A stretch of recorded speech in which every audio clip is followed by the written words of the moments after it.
Nous sommes en plein cœur du Morbihan, à Saint-Rivalin, un petit bourg peuplé d'irréductibles Bretons. Patrick est l'un d'entre eux. Mon arrière-grand-père était grainetier, mon arrière-arrière-grand-père était agriculteur, arrière-arrière-grand-père cultivateur, et celui qui était avant était laboureur.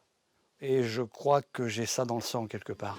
Passionné par ses origines, il collectionne tous les objets qui le rattachent à ses ancêtres. Dernière acquisition, ses pressoirs du début du XXe siècle. Donc ce qui me plaît beaucoup dans ce genre d'activité, c'est de faire revivre des vieux outils. C'est une passion. Ça va me permettre de broyer mes pommes et faire mon cidre. Je fais à peu près 80 litres de cidre par an pour ma consommation personnelle. Mais sa collection est loin de s'arrêter à ses anciennes machines agricoles. Je vous présente donc ma petite maison bretonne. Patrick a décidé de remeubler cette ancienne étable avec des meubles traditionnels. Parmi eux, son joyau, un lit clos chiné 250 €. Donc s'il y a un meuble qui est vraiment typiquement breton dans cette maison, c'est ce que l'on appelle le lit clos.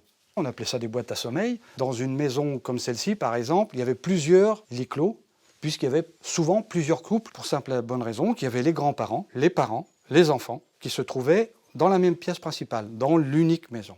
Ça leur permettait d'avoir une certaine intimité. Une intimité toute relative.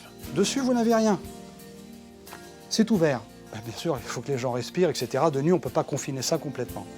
Et pour ne pas tomber, les couples pouvaient utiliser une barrière amovible appelée Arzel. Et parfois aussi, lorsque les gens allaient au champ, ils le mettaient un petit peu plus haut, de manière à ce que les enfants puissent rester à l'intérieur pour jouer. Ça leur permettait une certaine sécurité.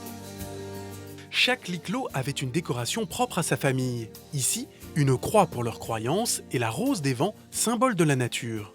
La nature et la terre qu'on va trouver ici.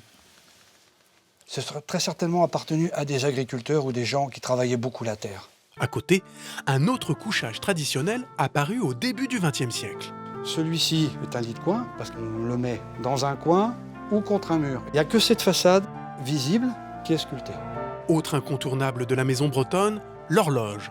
C'est elle qui rythmait la vie quotidienne et donnait l'horaire des marées ou encore celui de la traite. Cette horloge vient de Saint-Paul-de-Léon, c'est-à-dire de Bretagne Nord, tout du moins le mécanisme. Ce que j'avais remarqué ici, c'est une couleur bien particulière. On pourrait croire que c'est du sang de bœuf. Comme il n'y avait pas de peinture, ils mettaient du sang de bœuf et ça la rendait légèrement rouge. Et ça la conservait très bien. Une horloge qui fonctionne encore parfaitement aujourd'hui. D'ailleurs, Patrick nous en fait la démonstration.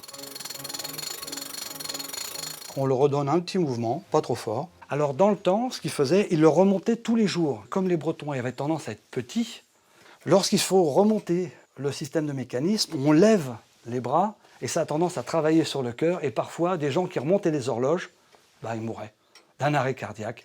Alors il y avait un nom particulier, c'était la boîte à mort, vous appelez ça comme ça. Horloge comtoise de style breton. Fabrication à la fin du 19e siècle. Estimation entre 500 et 600 €. Conseil d'experts, remplacer un mécanisme peut coûter jusqu'au prix de l'horloge. Avant un achat, assurez-vous qu'il fonctionne en le remontant puis en lançant le balancier. Patrick ne s'arrête jamais de chiner breton. Pour compléter sa collection, il a l'habitude d'aller chez Serge Guillemot, un brocanteur spécialisé dans les objets d'art populaire de la région. Salut Serge. Bonjour Patrick, comment vas-tu? Bien impeccable, je viens voir un petit peu qu'est-ce que tu as rentré dernièrement là. Avec une petite idée derrière la tête, je suis à la recherche d'une armoire. Et justement, Serge vient de rentrer une très belle pièce de Guéméné. Ben voilà Patrick, je te propose une armoire de la région. C'est une armoire de mariage. Et tu vois l'homme l'homme et et tu vois la femme. Oui, voilà. A priori, la femme, elle devait l'utiliser plus souvent parce que c'est bien usé. C'est usé. Donc, partie homme, partie femme. Voilà, en quelque sorte, hein. exactement. On a donc le vase avec un magnifique bouquet de fleurs. Il me semble que ça doit être signe de l'abondance, Oui. et de prospérité Exactement. et de longue vie pour les mariés. Voilà.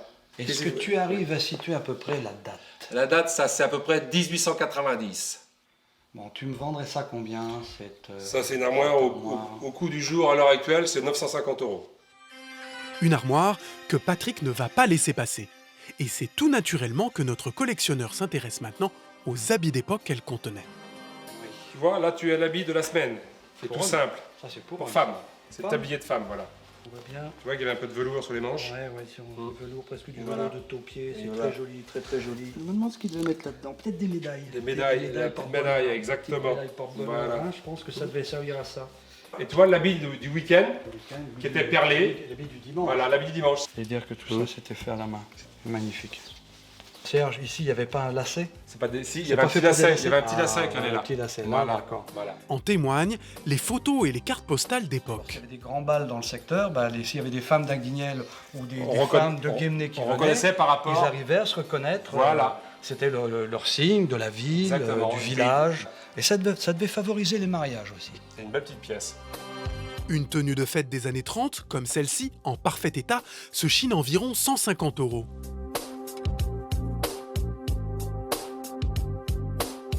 Avant de partir, Patrick s'arrête sur ce vase typiquement breton, mais au dessin un peu particulier. Ah, ça plairait bien à mon épouse, ça. Une petite pièce signée Paul Fouyen. Il a été appelé par la manufacture de Quimper pour créer quelques pièces qui sortent un peu de l'ordinaire, des pièces habituelles que l'on trouve. Et on voit bien, selon moi, un peu les décors un petit peu C'est les années 1930, particuliers 1940, des années 30, ouais. 40, voilà. L'entre-deux-guerres, effectivement. Ouais. Si ça t'intéresse, je peux te la proposer 95 €. Bien. Parce qu'il y a un tout petit éclat de cuisson, un petit défaut de cuisson Ah. ici, tu vois. C'est pour ça que je te la fais pas. Au prix qu'elle Il y a un a. petit défaut de cuisson dedans. C'est bien, ça sera son ancienneté, et puis ça donne toute sa valeur. Il est dans son Très jus, bien c'est ce que comme son ça. cachet. Tout à fait, oui. Vase Paul Fouyen. Fabrication de 1930 à 1950. Estimation entre 80 et 200 €. Conseil d'expert. Un vase Paul Fouyen, daté de 1930, est reconnaissable à la double signature. Fouyen sur le décor et Henriot sous la pièce.